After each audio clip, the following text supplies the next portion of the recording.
अस्सलाम वालेकुम जी। आज का हमारा टॉपिक ब्रैग्स लॉ के बारे में है। फिर हम देखेंगे ब्रैग स्पेक्ट्रोमीटर क्या था, जिसकी मदद से ये लॉ को हम आगे एप्लीकेशन में लेके जाते हैं। तो ब्रैग्स लॉ बुनियादी तौर पे कह लें एक ऐसा प्रोसेस है जो एक्स रे डाइफ्रैक्शन को स्टडी करने के लिए प्रपोज किया गया, यानी उससे हम रिजल्ट्स जो लेते हैं वो उसके ब्रैग्स लॉ की सूरत में हमारे सामने आते हैं एक्स रे डाइफ्रैक्शन के। अब डब्ल्यू एल ब्रैग ने एक एक्सपेरिमेंट सजेस्ट किया कि जब मोनोक्रोमेटिक एक्सरे किसी एटम्स क्रिस्टल लेटस पे फॉल की जाती है, तो जो एटम है वो एक्ट करते हैं source of scattering radiation of same wavelength, यानी टक्कर खा के वो मुड़ जाती है, स्कैटर्ड हो जाती है।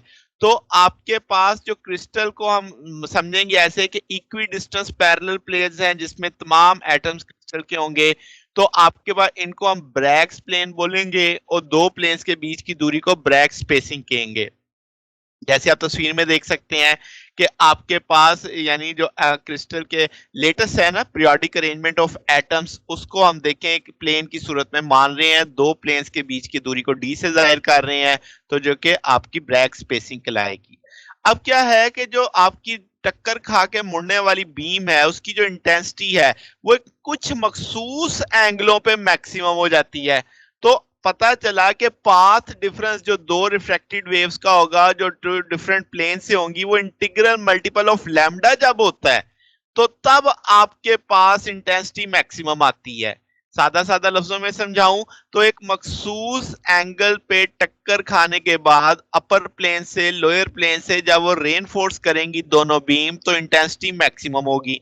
अब वो हर मुकाम पे मैक्सिमम नहीं है, वो एक सर्टेन एंगल पे है। तो आपके पास इसका मतलब दोनों वेव्स के बीच में जो आपके पास यानी कह लो कि इंटीग्रल मल्टीपल ऑफ लैम्डा का डिफरेंस जब आएगा तब वो आपके पास मैक्सिमम इंटेंसिटी देंगी। अच्छा, अब जरा इस बात को प्रूफ कर लेते हैं ताकि आसानी रहे। तो डेरिवेशन ऑफ ब्रैग्स लॉ की बात करें तो आपने पैरेलल प्लेन का एक सेट ले लिया, ए ए और बी बी आपको दिखाई दे रहे हैं। ठीक है, पैरेलल हैं दोनों और आप इनके बीच की दूरी को किससे जानते हैं, डी से जानते हैं।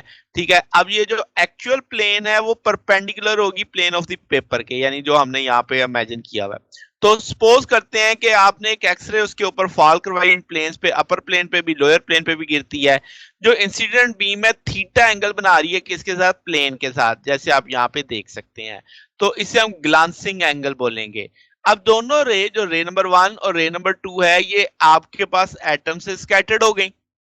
मैं कह देता हूं ये थीटा प्राइम और ये थीटा ये आपस में बराबर है।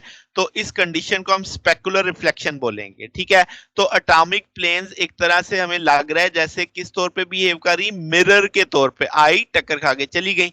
ठीक है, तो आपके पास अगर हम कहें कि जो रेनफोर्समेंट की कंडीशन है सक्सेसिव प्लेन से जो पैरेलल होगी ए ए के, तो वो कंडीशन क्या है कि कंस्ट्रक्टिव इंटरफेरेंस के लिए कि पाथ डिफरेंस दोनों रेस के बीच में जो सक्सेसिव प्लेन से गई है मुड़ के वो इक्वल हो किसके, इंटीग्रल मल्टीपल ऑफ वेवलेंथ के, यानी कि एक लैम्डा दो लैम्डा तीन लैम्डा के वो मल्टीपल हो पाथ डिफरेंस, तब कंस्ट्रक्टिव इंटरफेरेंस होगी। अच्छा, तो आपके जैसे मैंने कहा कि पार्ट डिफरेंस जो है वो सक्सेसिव प्लेन्स के बीच में वो दूरी कितनी है, डी है।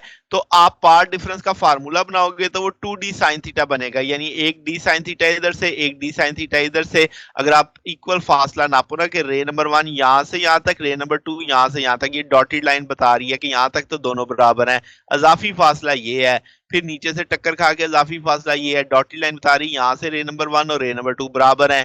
तो ये इजाफी फासला अगर आप सोचो तो ये परपेंडिकुलर डी आ जाएगा, तो ये डी साइन थीटा बनेगा, ये भी डी साइन थीटा बनेगा। तो एक डी साइन थीटा नीचे से एक डी साइन थीटा ऊपर का, तो टोटल कितना हो गया, 2d साइन थीटा। तो वो 2d साइन थीटा आ गया अजाफी फासला। तो वो अजाफी फासला जिसे मैंने कहा ना कि आपके पास पाथ डिफरेंस, तो वो कंस्ट्रक्टिव इंटरफेरेंस के मुताबिक बराबर होना चाहिए एम लैम्डा के। एम शुड बी 0 1 2 3 जो भी आप इसको कंसीडर कर ले।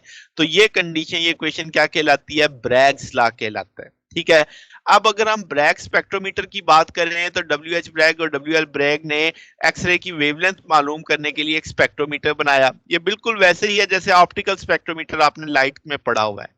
इसमें क्या होता है कि आपके पास एक सोर्स है, एक्सरे का सोर्स चाहिए, आपको एक क्रिस्टल चाहिए, आमतौर पे रॉक सॉल्ट या कैल्साइट या माइका होता है, जो उसको टेबल पे रख दिया जाता है, उस टेबल को रोटेट किया जा सकता है वर्टिकल एक्सिस के लॉन्ग। फिर आपका एक डिवाइस या डिटेक्टर चाहिए जो कि एक्सरे टक्कर खा के आएगी रिफ्लेक्ट क्रिस्टल से, उसको डिटेक्ट करने के लिए। आमतौर पे जो डिटेक्टर होता है ना, ये एक आयनाइजेशन चैम्बर होता है, ताकि एक्सरे अंदर आके अगर आयनाइजेशन करेगी तो पता लगेगा कि कोई फोटॉन आया था एक्सरे का। ठीक है। और ये भी आपके पास रोटेट कर सकता है सेम वर्टिकल एक्सिस पे जिस पे आपका टेबल वर्टिकल एक्सिस पे रोटेट कर रहा था। अब क्या हुआ कि जनाब जो स्लिट्स हमने इसके अंदर रखी हुई है ताकि कोलिमेशन हो सके, कि आपकी जो एक्सरे बीम है वो फॉल करे क्रिस्टल पे एक सर्टेन एंगल, लेट से थीटा, हमने जैसे तस्वीर में भी दिखाया है। फिर डिटेक्टर रोटेट करेगा उन रेज को रिसीव करने के लिए, जो कि आपके पास रिफ्लेक्टेड रेज थीटा पे होगी। तो आपके पास अगर हम डिटेक्टर की सेटिंग इस तरह करें कि एक्सरे जो आपके पास रीच करेगी डिटेक्टर तक, वो ब्रैग्स कंडीशन सेटिस्फाई करे, मतलब कि यानी जो अजाफी फासला बने वो इंटीग्रल मल्टीपल ऑफ वेवलेंथ का बने, ताकि वो हमें नजर आए, उसकी इंटेंसिटी मैक्सिमम हो जाए। तो आप थीटा को वेरी करेंगे किस तरीके से, क्रिस्टल को रोटेट करके या डिटेक्टर को या दोनों को।